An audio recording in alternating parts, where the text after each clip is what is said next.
A educação no pós-pandemia. O que esperar? A atividade educacional sempre foi um desafio tanto para os governos quanto para as escolas privadas. Mas, depois de mais de 2 anos de pandemia, esse desafio ficou ainda maior. É para falar sobre isso que nós trouxemos 2 especialistas em educação no programa dessa semana. E se você quer saber mais sobre esse assunto, fica conosco. É só um minuto e eu aguardo você. Até já.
Olá, amigos, estamos de volta para mais um Protagonismo Regional em Debate, na parceria de transmissão com o Diário do Litoral e os canais Protagonismo Cidadão.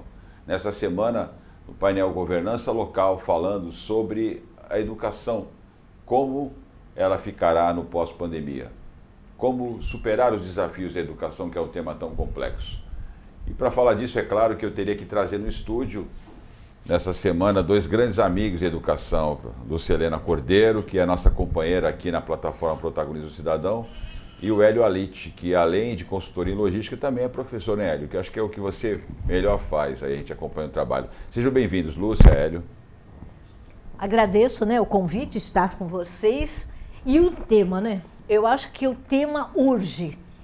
Desde quando a pandemia se apresentou como uma novidade, porque até então nós nos preparamos enquanto profissionais para uma série de coisas, mas jamais pensávamos em passar por um processo desse. Entretanto, a pandemia foi um catalisador de mudança.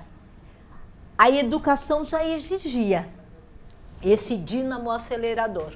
Portanto, como que eu vejo o que... Nossa, hoje nós vamos tratar um pouquinho sobre isso, né? Porque não dá para esgotar, mas eu vejo a educação como exatamente um instrumento facilitador da mudança civilizatória. Não dava mais para nós estarmos utilizando a educação nos modelos que até então algumas foram de sucesso, mas, entretanto, não faria com que nós atingíssemos ao patamar que já nos era exigido. Hélio. É um momento muito diferente que eu estou vivendo hoje, porque normalmente eu falo sobre Porto, comércio internacional, eventualmente de política, mas como é bom falar em educação, principalmente porque lá em 1986, setembro, eu lecionei a minha primeira aula. E não dá nem para contar, mas já passaram isso aí mais de 40 anos. E de forma que é um prazer muito grande estar aqui, acho que a gente vai ter uma conversa muito boa. Eu comentava com eles antes de começar o programa que hoje eu vou me divertir, né? Eu gosto do tema de educação, mas especialmente gosto de falar com pessoas que têm coisa a contribuir e certamente tanto o Hélio quanto a Lucielena têm muito a contribuir. Eu queria perguntar, eu queria começar, na verdade, falando com a Lúcia a seguinte questão. Lúcia, você falou agora há pouco, né, que há um momento importante para a humanidade mudar paradigmas, comportamentos, há uma mudança em andamento, né? Uma transição muito profunda em termos de cultura, de costumes, de práticas, né? E você já falou várias vezes que é uma oportunidade para o setor de educação alterar esses paradigmas, mas no sentido de haver uma evolução nesse processo. Eu queria que você sintetizasse isso na tua primeira participação em algumas premissas bastante básicas. O que tipo de mudança você está enxergando que é muito claro e muito fácil de explicar para as pessoas? Bom, eu vejo que o grande foco deve e deva, olhe lá, não é jogo de palavras, deve e deva ser o foco na área comportamental. O que eu quero dizer com isso? A área tecnológica, ela está fantástica. Eu sou apaixonada, eu também transito na área da inovação e tecnologia. Entretanto, nós estávamos extremamente tecnológicos e muito poucos humanos. Eu até criei uma palavra durante a pandemia que eu falei, gente, nós precisamos fazer essa transação humanológica, ou seja, não deixar de fazer evoluir a tecnologia, mas humanizarmos na utilização. Os seres humanos passaram a se distrair com a tecnologia e não a levar propostas que beneficiassem a maioria das pessoas. Então, eu vejo como fundamental na área da educação que nós sim utilizemos de todas as ferramentas tecnológicas, para que sobre mais tempo, para que nós socializemos, que passemos a trabalhar mais em conjunto, de forma colaborativa, e aí sim, quando se fala em criatividade, inovação, para irmos para um outro patamar, isso será facilitado. Nessa área de educação, eu trabalhei um bom tempo fazendo consultoria para o setor público, era uma das áreas que a gente tinha mais dificuldade para dialogar com os profissionais, que todo professor está ensinando, né? Ele está ali transmitindo algo. No processo de você mudar comportamento, não é muito fácil você trabalhar com esse segmento, ou você não concorda com isso? Desafio a cada momento, né? Nós entramos nesse processo de pandemia e naquele momento todos os profissionais utilizaram o máximo possível do que aprenderam diante de uma realidade absolutamente desconhecida, especialmente nós brasileiros, que não vivemos o terror de uma guerra. Nós nunca não sabemos o que é acordarmos com as cidades bombardeadas, não vivemos isso. E de repente estávamos, como profissionais, especialmente os da saúde, utilizando todo o conhecimento que tinham para poder aceitar um desafio, entender esse desafio e curar esse desafio. E utilizamos o máximo da nossa capacidade para colocar o que a gente sabia e aprender mais. Isso foi a grande lição da pandemia. Nós aprendemos com o profissional da saúde e o que vai tornar a nossa vida melhor é o conhecimento. Porque, afinal de contas, a educação nunca ficará dissociada da pesquisa, da ciência. Foi a ciência, com a base educacional forte de quem foi preparado para tratar da ciência, que trouxe a palavra mais esperada, a cura. A cura. Ela veio na forma da educação, ela veio na forma de mudanças comportamentais importantíssimas, evidentemente, mas do aporte de todo o conhecimento do humano, para a gente poder entender o que a gente tinha pela frente, para a gente poder responder quando que vai acabar, quantos vão sobreviver. Naquele início ali de 2020, eu acredito que nós não tínhamos ideia do que seria esse momento de agora. E passamos essa linha do tempo utilizando o tempo todo a educação. E como ela bem colocou e ela resumiu perfeitamente, nós vamos agora viver uma mudança histórica, né? A linha do tempo, exatamente nos conflitos mundiais, nas guerras e tudo mais, mas também nas pandemias. Afinal de contas, nós tivemos a gripe espanhola, que dizimou 50 milhões de pessoas no mundo, não é? Estima-se que 1/3 da população na época, enfim. E agora temos o mesmo desafio no século XXI. Você foi um dos professores que eu tive a oportunidade de conviver, que a gente percebia quanto impactou do ponto de vista do estresse, né, da quantidade excessiva de trabalho. Houve uma adaptação, uma necessidade de adaptação nesse processo, né? Isso já está mais equalizado? Você entende que os professores já conseguiram se adaptar a essas mudanças? Não, eu acho que deixou um trauma fortíssimo. É aquele professor que chegava, essa moça aqui, ela chega numa sala de aula, ela encanta. E as pessoas olham no olhar, é olho no olho, a educação é olho no olho, é fazer vibrar. É fazer quando você percebe que o aluno vai bater palma, ele fica com vergonha de bater palma, ele bate palma. Porque você acabou de arrasar dentro da sala de aula. Você acabou de dar um exemplo que ele não esperava, você acabou de criar uma situação, uma dinâmica, que ele saiu do lugar que ele estava, porque você fez o ser humano vibrar. Essa é a graça. E de repente você abria uma sala de aula, né, com 40 janelinhas pretas, e você dizia, boa noite. Boa noite. Tem alguém aí? Bom, vamos começar a aula de hoje. O Benjamin Franklin tem uma frase que eu gosto muito, cunhava nas minhas apostilas, que eu também dei aula para policiais, que ele fala, né? Tu me ensinas, eu entendo. Tu me envolves, eu aprendo. Eu acho que é isso que ele quis dizer, né? Você envolve o aluno para ele realmente aprender e não apenas entender. Eu vejo a parte de estarmos junto com o aprendizado, inclusive a troca do aprendizado. Porque não é só aquele que está ali na frente, que até deve ter se preparado para chegar ali na frente e transmitir o conteúdo, que vai sair dali maior e melhor. Essa troca que as janelinhas, como o Hélio trouxe, inibia. Porque ao mesmo tempo que nós queríamos estar olhando para todos, alguns diziam, olha, se você fechar a janelinha e tirar o seu som, a transmissão ficará melhor. Como? Se a gente precisa exatamente estar junto com. Então, como eu vejo, existem N formas dessa retomada na área da educação, e muitos dizem, é híbrido, porque o próprio aluno, saiu uma pesquisa recente, que eles disseram que não querem mais voltar para a sala de aula nos mesmos moldes, não faz mais sentido para eles nos mesmos moldes. As escolas nem todas entenderam. Estão chamando todos presencialmente. Outras usarão o híbrido, como estão falando. Só que, já nos últimos 10 anos, algumas sociedades voltadas mais para o foco da educação diziam que a educação deveria adotar um modelo ubíquo. Olha lá, ubíquo. Ou seja, estar presente como ferramentas que houver no mundo e em qualquer parte do mundo onde nós possamos aprender todos juntos. Já falava isso há uns 10 anos. E de uma hora para outra nós ainda estamos falando no híbrido, que não é ainda o melhor modelo.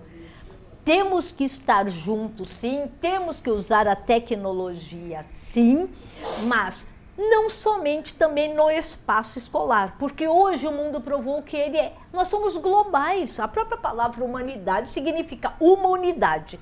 Como nós vamos chegar a um patamar de uma unidade se nós desconhecemos as diferentes realidades do planeta? E a tempo real isso é possível com a tecnologia. Então, compatibilizar a tecnologia com a humanização das relações, certamente vai reduzir os impactos hoje que são psicoemocionais. Que hoje a gente tem visto um número de suicídios ainda de jovens, de professores, que foi realmente uma camada muito afetada, porque do dia 16 para 17 de março de 2020, teve que parar de ir para a sala de aula e já está dentro da casa de alunos que não tinham também nem condições de ter alguma ferramenta, às vezes era um celular da família para dividir 3, 4 filhos, o pai e a mãe querendo trabalhar também com o celular. Gente, o mundo mudou. Nós temos que nos conscientizar que, primeiro, se o mundo mudou, mudo eu e trago propostas novas até então não pensadas. E a educação exige essa rapidez. É uma questão de reconquista. Eu penso como ela. A gente vai ter que chegar no ambiente escolar e a gente vai ter que promover uma mudança profunda dessas relações, do modelo formal de ensino, do modelo engessado de ensino. A gente tinha, assim, um engessamento da maneira de ensinar e criar ambientes apaixonantes. Eu acho que essa pandemia ela mexeu muito com o coração das pessoas, ela mexeu muito realmente com o que eu vim fazer aqui nesse planeta, né? Então, hoje, eu estou voltando a dar aula na sala de aula, daqui a pouquinho eu vou entrar na sala de aula 528 da Universidade de Santa Cecília. E por incrível que pareça, eu sinto um frio na espinha, um arrepio e uma emoção. Isso realmente enorme. É importante.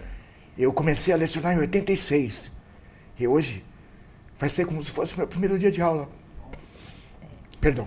Não, mas é isso mesmo. Isso é muito bonito. Na verdade, quando você se recupera, respira fundo e se recupera. É muito bonito isso, Hélio. Eu acho que essa paixão que ele falou agora, o encantamento, o envolvimento, ele é fundamental para criar todo esse processo de... essa atmosfera que faz o aluno realmente se interessar por aquilo que ele está estudando, né? Acho que eu sou uma dessas pessoas que eu gosto de estudar, mas conheço muitas pessoas que perderam o encanto pelo processo de aprendizado, porque acho que a estrutura, né, precisava ser revista, né? Então, eu acho que essa linha do que você falou até agora, de que veio um problema, veio uma tragédia, mas que dela pode nascer soluções mais interessantes, talvez seja a melhor forma de encarar o problema, né? Exato. Nós aprendemos, por exemplo, né, na Sociedade Brasileira de Eubiose, que é uma escola iniciática, que o verdadeiro professor ou educador, aquele que professa por paixão, como bem trouxe o Hélio, ele tem que ensinar deleitando. E o deleite tem que ser mútuo daquele que está buscando transmitir aquele saber, como aquele que foi ávido para receber aqueles saberes.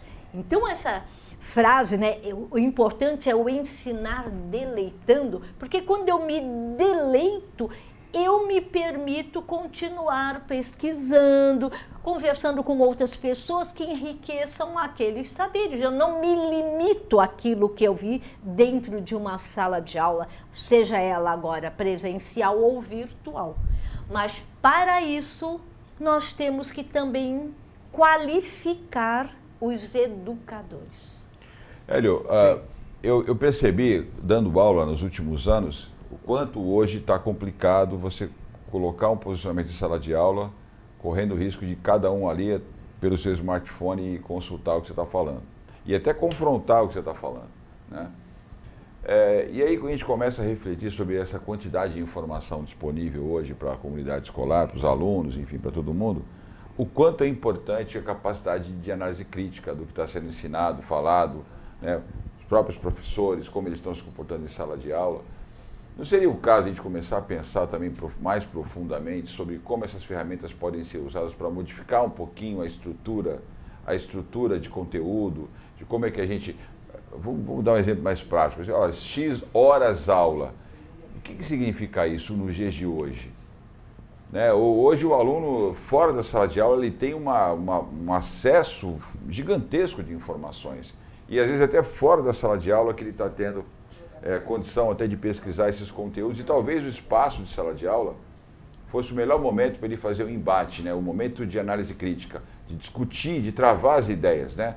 Com o orientador, o mestre ali na frente e aquela turma discutindo. Você é mais conservador nesse aspecto, modelo tradicional, ou você enxerga essa possibilidade de travar o debate em sala de aula com o orientador na condição de professor? Ou isso te assusta? Não, a Lúcia Helena ela foi perfeita quando ela fala que é preciso, em primeiro lugar, mudar o educador. O educador, ele vai perceber que ele não pode cair na vala dos comuns e repetir aquilo que está no youtuber da vida, os influencers da vida, e falar uma linguagem que absolutamente não inova em nada, e ela não acrescenta em nada, ela é a mesmo do mesmo.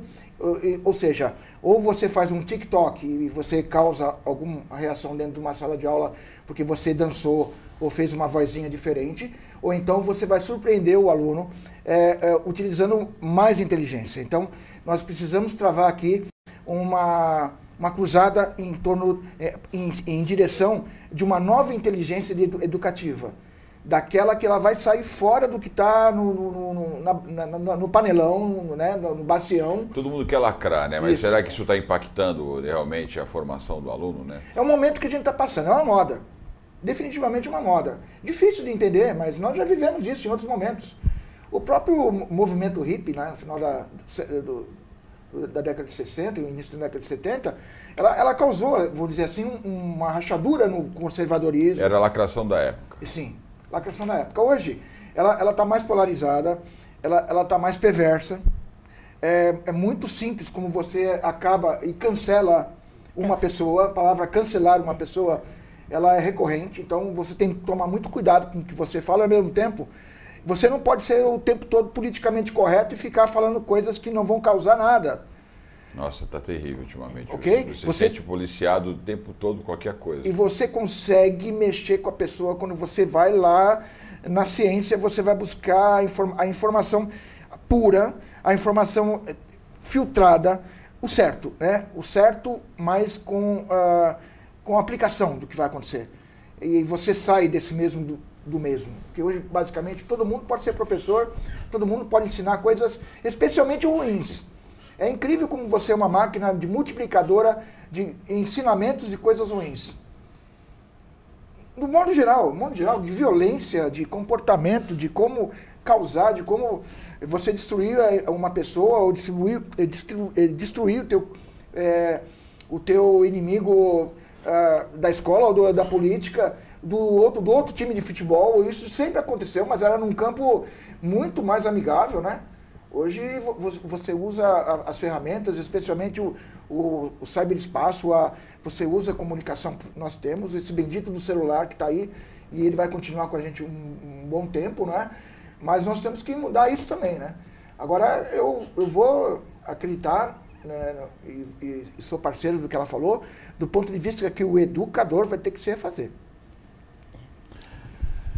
Lúcia, nesse sentido, qual é a tua expectativa para a área de educação no futuro, né?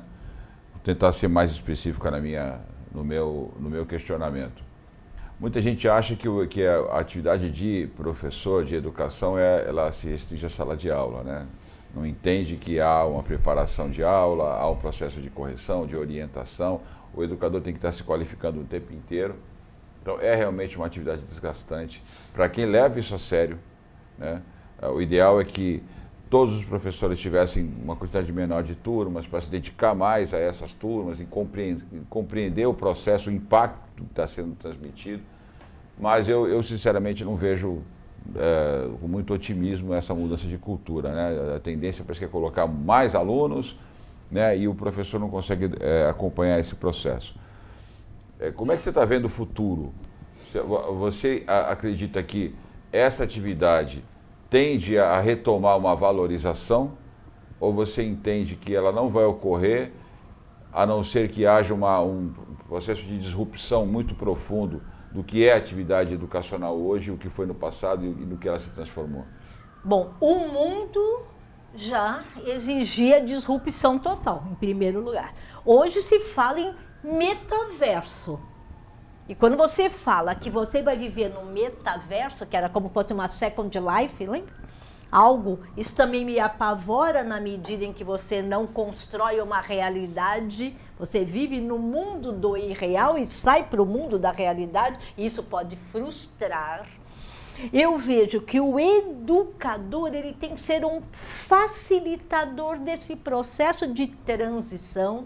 Hoje já se fala em sala de aula invertida, já que o aluno vem com tudo que ele pesquisou sobre o tema. Vamos supor, vamos um exemplo aqui para ficar mais fácil para o nosso público. Vamos ter a semana aí do José Bonifácio, aniversário 13 de junho.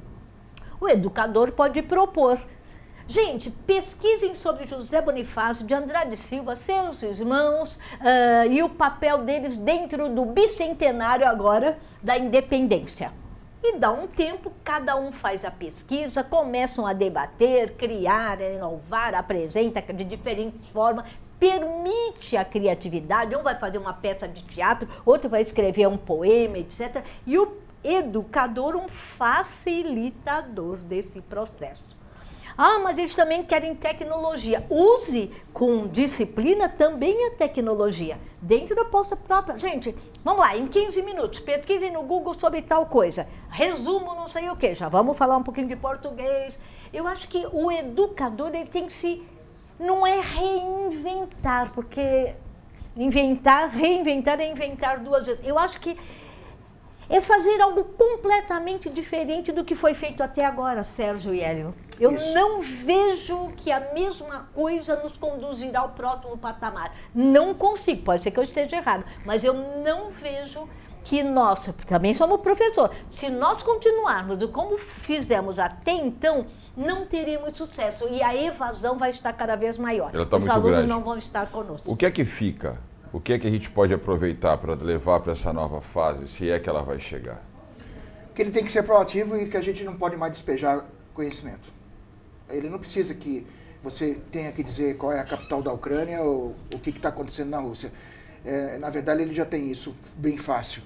Você tem que colocar ele dentro do contexto. Então, você tem que criar cenários práticos para ele. Ele não vai mais sentar na tua frente, nem na casa dele, vendo você numa tela, ou na universidade, sentado numa cadeira.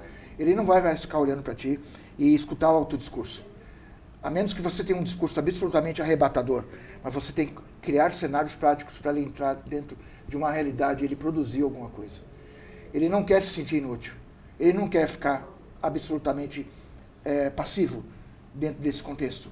Ele tem que ser personagem. A gente sempre fala assim, fica quietinho e deixa eu falar. Eu não estou dizendo que sou eu que faça isso, não. Mas eu quero dizer que muitos faziam isso. Aguarda aí, ó, mais silêncio, desliga o celular, olha para mim, presta atenção, vai cair na prova. Acabou.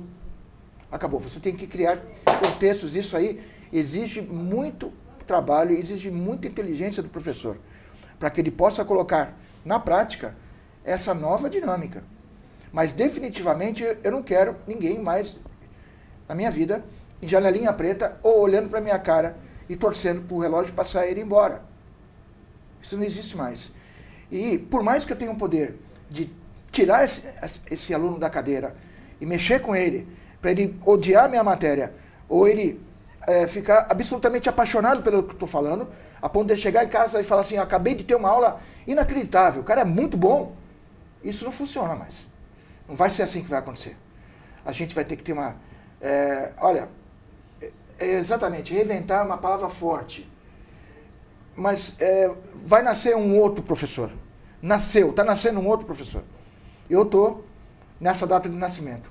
Que ano que nós estamos, eu me sinto assim. 2022, cheguei.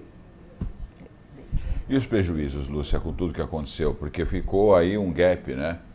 Muitos adolescentes deixando as escolas, as faculdades também acusando aí prejuízo.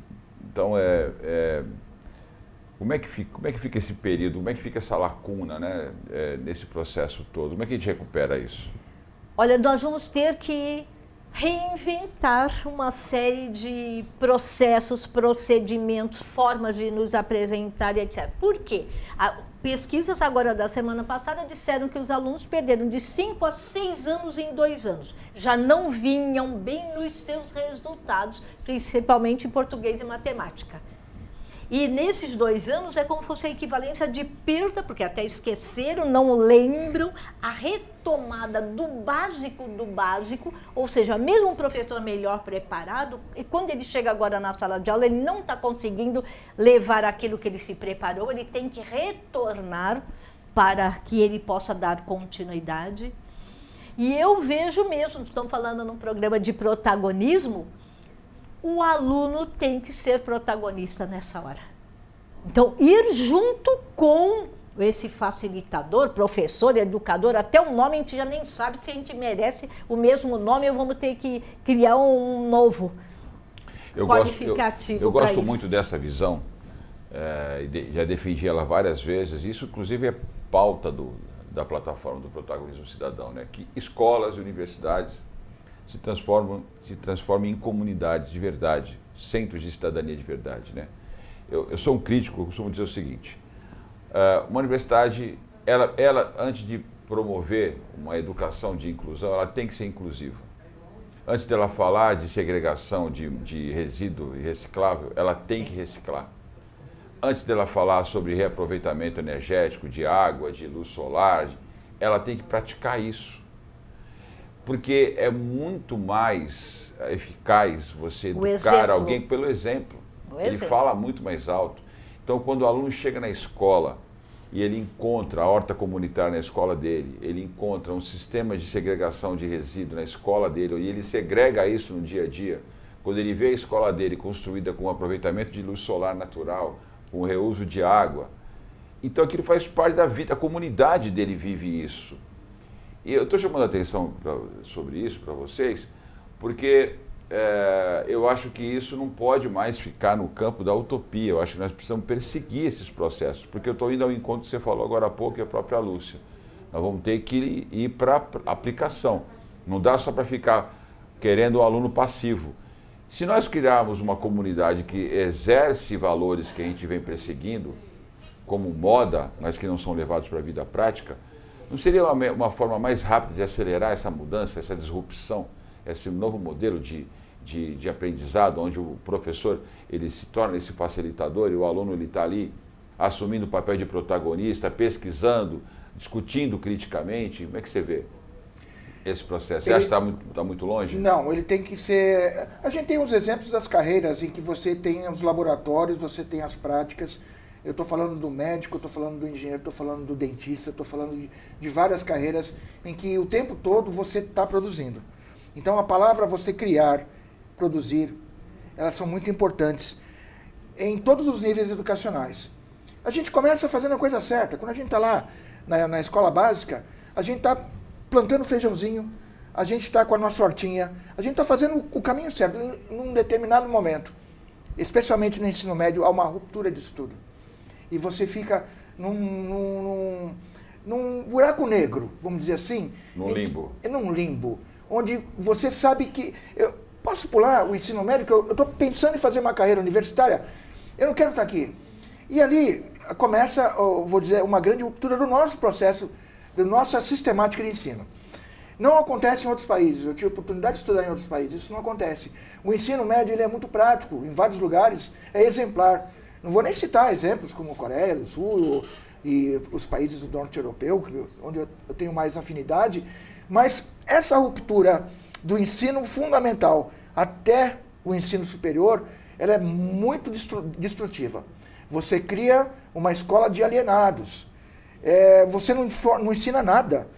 Você não é exemplo para nada. Não estou dizendo que isso é o geral, tudo é assim, não.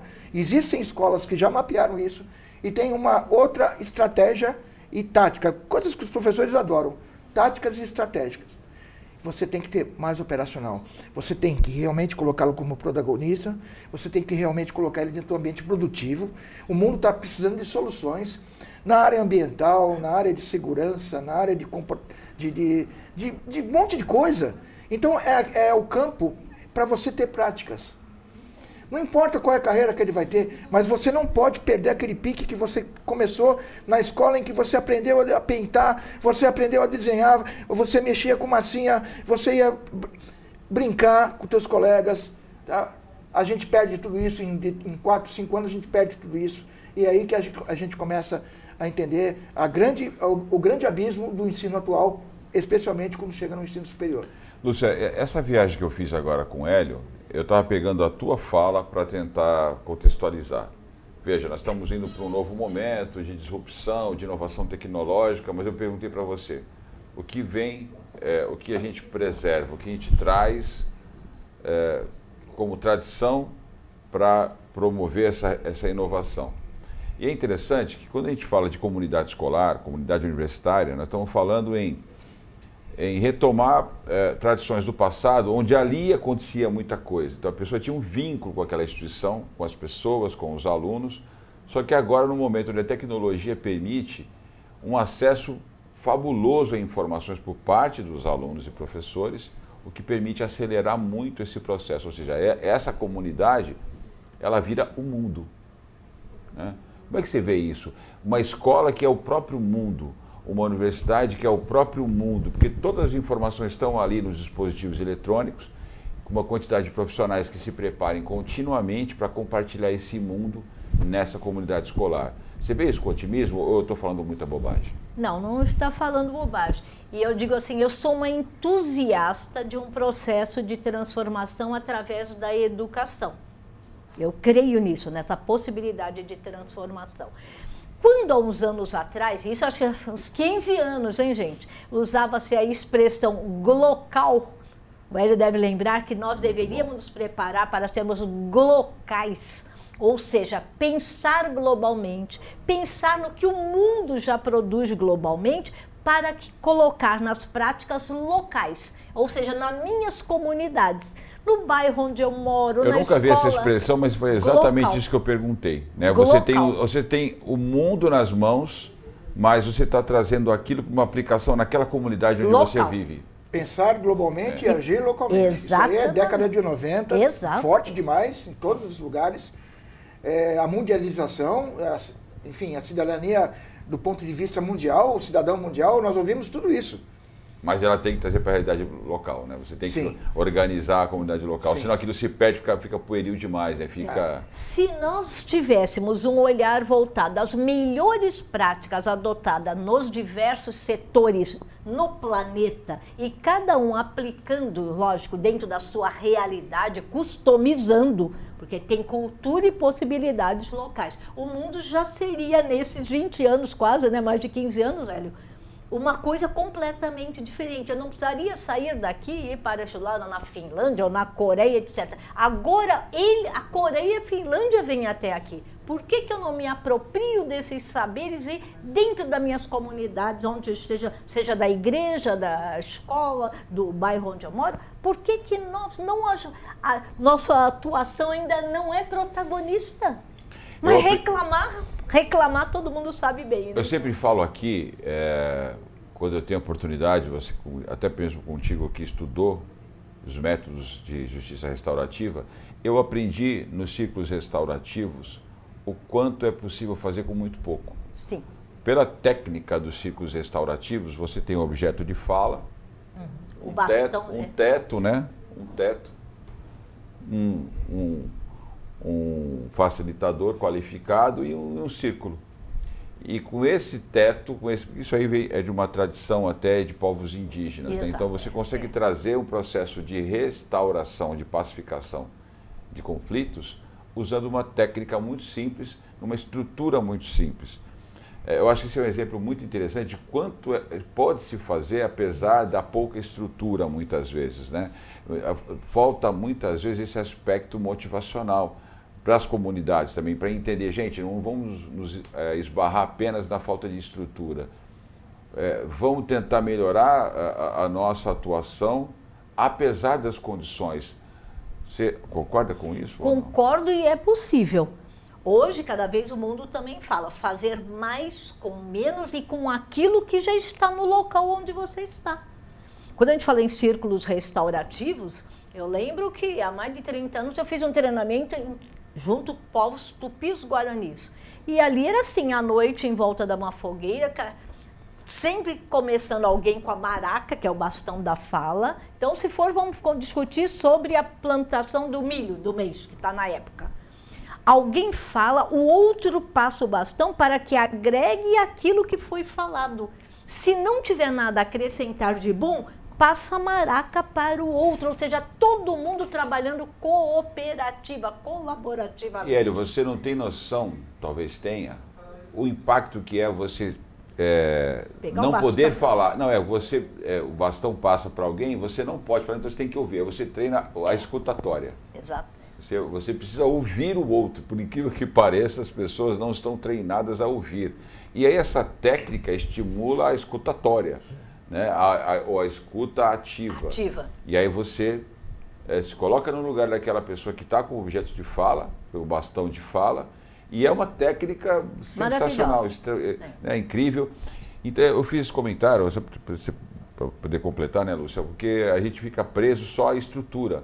Mas a estrutura é parte, mas ela não é todas as vezes determinante. Quando você fala em estrutura, as pessoas acham que tem que ter as melhores, os prédios de vidro e as melhores tecnologias, hardware, softwares, e esqueçam do humanware, porque quem vai fazer a transformação é o ser humano. Não adianta você ter a mais moderna ferramenta e não saber o que fazer com ela. Então, o foco cada vez mais daqui para frente é a humanização das relações e tudo aquilo que eu sei eu compartilho com o outro, aprendo com o outro na técnica do ouvir e certamente sairemos com soluções aí sim inovadoras, porque eu não havia pensado sobre. E nós saímos com uma terceira coisa. Duas pessoas, quando discutem, debatem um assunto, saem com uma terceira coisa, que é um olhar completamente novo. O quanto se ensina numa cozinha da escola. Muito. Né? Como liderar. No plantar de uma semente de feijão, na segregação de um resíduo, né? No observar de uma chuva, no andar pela praia, no andar pelo centro histórico com alunos. O quanto se ensina e se aprende. O tempo todo. Com possibilidades tão simples, né? Com ações tão simples. A gente não esbarra também na burocracia, a gente não esbarra na estrutura do sistema que atrapalha isso ou não? Sim, mas eu quero pegar o gancho do que ela falou, porque a gente tem uma... Pior do que o vírus que trouxe uma pandemia, é um outro vírus que ele é invisível e que ele deu para o ser humano a sensação de que ele está sendo substituído por aquilo que ele criou. Então, em primeiro lugar, ele acha que hoje está tudo... Eu vou perder meu emprego porque eu tenho um robô, eu vejo isso muito na área portuária. E ele não olha para trás e vê que lá atrás, na época do avô dele... um gancho aqui. A aula remota, por exemplo, é uma aula que você gravou e nunca mais você volta. Então ela fica repetindo a tua aula gravada, então você perdeu a aula para você mesmo, né? Para a tua própria aula gravada. Exatamente. Essa percepção de que o ser humano está deixando de ter utilidade no planeta é quase como um vírus. E ele fica assim, marginalizado. E a pessoa marginalizada... Ela fica desgovernada, ela acaba se desgovernando, é quando você tem os exageros, é quando você tem os abusos, nós estamos abusando, não estou generalizando também, que você que está assistindo a gente, as pessoas estão abusando mais nos remédios, as pessoas estão abusando mais nas bebidas, nas coisas ilícitas, estão abusando mais no desafeto, na violência, na consideração, no perdão, na compaixão, na aceitação, tudo. Esse é um vírus que a gente tem que combater, mais do que o da Covid, que a gente já sabe como combater, que é esse ser humano que ele está... É o vírus do desamor? Do desamor. Ele não é nacional, ele é planetário. Assim, é planetário. Mas eu acho que é um ciclo, eu acho que a gente está fechando um ciclo. A parte boa é que eu acredito profundamente que nós estamos fechando um ciclo e vamos partir para uma outra. Lúcia, sabe o que eu vejo com entusiasmo? Isso pode ser um problema, né, que eu falei agora, você perde a aula para o teu próprio vídeo. Mas se nós olharmos pelo aspecto positivo, caramba, né? Se eu tenho o conteúdo objetivo gravado, e quando eu estiver com os meus alunos presencialmente, o tempo que eu tenho é para dialogar com eles. Essa parte já está no vídeo, olha lá. Mas venham falar comigo. Vamos matar o vírus do desamor e eu quero amá-los. Olha só, quero amá-los com o meu tempo. Eu quero pensar com vocês. Eu quero encantá-los. Porque a parte objetiva já está gravada. Então, você começa a ter uma mudança de estrutura de sistema educacional, onde o gestor do sistema, seja o público ou seja um dono de uma instituição de ensino privada, ele vai falar, os meus educadores, além de ser produtores de conteúdo, eles são basicamente líderes nesse processo com os meus educandos, né? Eles se preocupam em criar conexão com esses alunos. A gente está caminhando para isso? É possível? A gente consegue acelerar? A gente está entendendo isso ou estamos anestesiados? Nós ainda estamos anestesiados, mas eu concordo que nós devamos acelerar, porque a linguagem de um futuro e outra coisa. Quando a gente fala futuro, o futuro não era tal qual nós falávamos até há poucos anos atrás. O futuro, gente, é a virada da esquina. A gente está andando no futuro. Exatamente. Muitas vezes nós nos perdemos no futuro que acabamos de falar em menos de 10 horas. Eu vejo, é uma nova linguagem. E a linguagem é a linguagem do amor, do acolhimento. As pessoas estão perdidas, elas não são ouvidas, não têm vez e voz, seja na família, nas comunidades onde estão inseridas. Então, o educador, eu adoro estudar a origem das palavras, educador vem de ex ducere, que significa aquele que tem uma facilidade um pouco maior de despertar as potencialidades nos seus educandos. Perceber, nossa, um dá para desenho, outro dá para música, nossa, como ele fala bem, como ele escreve bem. Então, esse novo educador, ele é um facilitador, é um desperta não dores, mas sim soluções dentro dos potenciais, numa linguagem amorosa. Eu vou dar um exemplo, preciso dar um exemplo. A gente saiu de casa para voltar a ir no restaurante. E a gente voltou no restaurante, eu sentei numa mesa, pedi uma taça de vinho e fiquei olhando as famílias, voltando, e percebi duas coisas. A maior parte delas, o pai e a mãe olhavam para algum lugar, para os seus celulares, provavelmente respondendo mensagens pelo WhatsApp. E várias mães e vários pais tinham um celular para os seus filhos brincar com a galinha pintadinha ou qualquer outra coisa que pudesse chamar a atenção deles, e não por congraçamento familiar, mas me chamou a atenção uma família em que ninguém tinha celular. E eles faziam exatamente o que ela falou. Aquela mesa, ela borbulhava a felicidade. Que alegria daquele pai e daquela mãe com aquelas crianças. E eu falei assim, olhem para eles. Olha para a mesa do lado, vê o que está acontecendo. Não, estavam robóticos, olhando nos seus celulares. E as suas crianças fazendo o mesmo. Lembra do vírus que eu falei para vocês? Isso é uma coisa absolutamente desumana. Agora, quando você sai desse limbo e você encontra as pessoas na rua, você consegue perceber tudo isso. E consegue enxergar que é possível você transformar as pessoas. Vai ser uma mudança cultural enorme. Enorme, mas ela vai acontecer. Porque as pessoas estão sentindo isso na pele. A gente não tem como retroceder para o tempo do passado, mas podemos usar aquele passado, né, para acelerar, enriquecer ainda mais o presente, né, esse futuro que está chegando. A gente tem um acesso à informação, mas o que a gente faz com ela, né? Essa plataforma nasceu com essa base. O que nós estamos fazendo com a informação gigantesca que a gente tem acesso hoje? Então eu queria agora, poucos minutos no final, nós pudéssemos colocar essa questão para as pessoas que estão assistindo. Acho que foi um programa tão diferente esse, né? tão gostoso de fazer, como eu já imaginava, usando essa premissa que a gente estabelece. Nesse momento que a gente tem acesso a tanta coisa, como a gente vai usar essa quantidade gigantesca de informação nos processos educacionais para criar essa nova humanidade que esteja vacinada, imune, protegida do vírus do desamor? Deixarmos de nos colocarmos como... A Universidade da Paz usa uma expressão muito interessante. Dizem que a pior neurose e psicose desse século é a normose. Quando as pessoas passam a achar que tudo é normal. Um pai e a mãe ficar no celular e colocar tablet na mão das crianças, tudo é normal sem criar essas conexões. Eu vejo o seguinte, a sociedade só se transformará quando pais ou cuidadores, que às vezes não são os pais que cuidam das crianças, os pais ou cuidadores, junto com aquelas outras pessoas que hoje são chamados de professores ou educadores, mas junto com, tem que ser junto, tem que ter escola de pais. Uma menina quando engravida junto com o rapaz, ela tem que ir numa escola de pais. O que não é só gerar uma criatura para o novo, é como nós vamos conduzi-la para a felicidade, gente. Que é para isso o grande propósito maior. Nós estamos aqui para crescer, evoluir, sermos felizes e provocarmos a felicidade no coletivo onde nós estamos inseridos. O mundo mudou. Ela falou tudo. O planeta tem 4 bilhões e 500 milhões de anos. A gente vem aqui para viver 80, 90, 100 anos.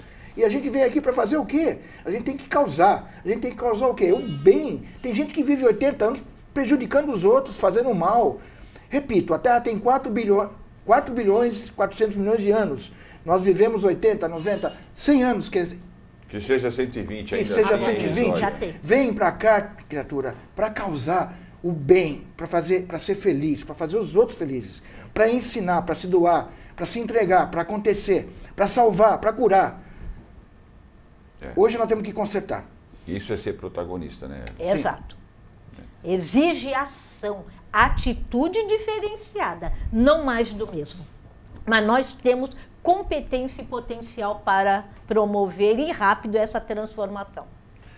Então é isso, maravilha. Deixa no Hélio aí o vídeo, por favor, para eu anunciar e me despedir do professor Hélio, ele que é consultor especialista nessa área de logística, professor universitário, consultor portuário há muitos anos, trabalhou em vários projetos, especialmente os projetos ligados à ligação seca com Guarujá, é nosso consultor e nosso analista nessa área portuária, cooperador da plataforma Protagoniza o Cidadão.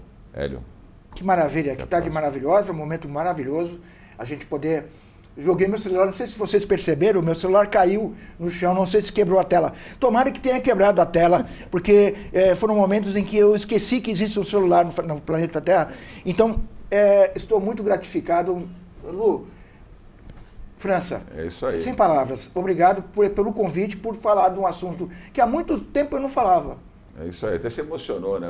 O Hélio é nosso sócio aqui. Agora deixa, por favor, o vídeo no rosto bonito, no sorriso bonito da Lucilena, está aí sempre sorrindo, a Lucilena Cordeiro, que além de professora universitária, é palestrante comportamental, consultora organizacional, presidente do Lab 4D e também nossa colega e cooperadora, também cofundadora dessa plataforma Protagonismo Cidadão, a Lúcia, que também apresenta o programa comigo aqui. Lúcia, muito obrigado mais uma vez e estamos esperando você para retomar também as apresentações. Aí logo logo a Lúcia volta a participar como apresentadora também desse programa. Eu agradeço mais uma vez estar aqui com ele, com o Sérgio, e finalizo dizendo, né, até então a maioria de nós que atuamos também na área da educação, nós éramos atores, seguíamos scripts. E a partir de agora estamos acelerando, colocando um humor no ator. Viramos autores da nossa própria história para que possamos ajudar a cada um dos nossos educandos também serem autores das suas vidas e certamente farão a diferença no mundo. Gratidão. É isso aí, você que nos acompanhou em mais uma jornada do Protagonismo Regional em Debate, nos canais do Protagonismo Cidadão, em parceria com o Jornal Diário do Litoral. Espero que tenha gostado dessa conversa tão agradável para falar de educação no pós-pandemia, o que esperar dessa educação. Faça a sua parte. Espero que tenha gostado, divulgue para os seus amigos, compartilhe e até a próxima semana.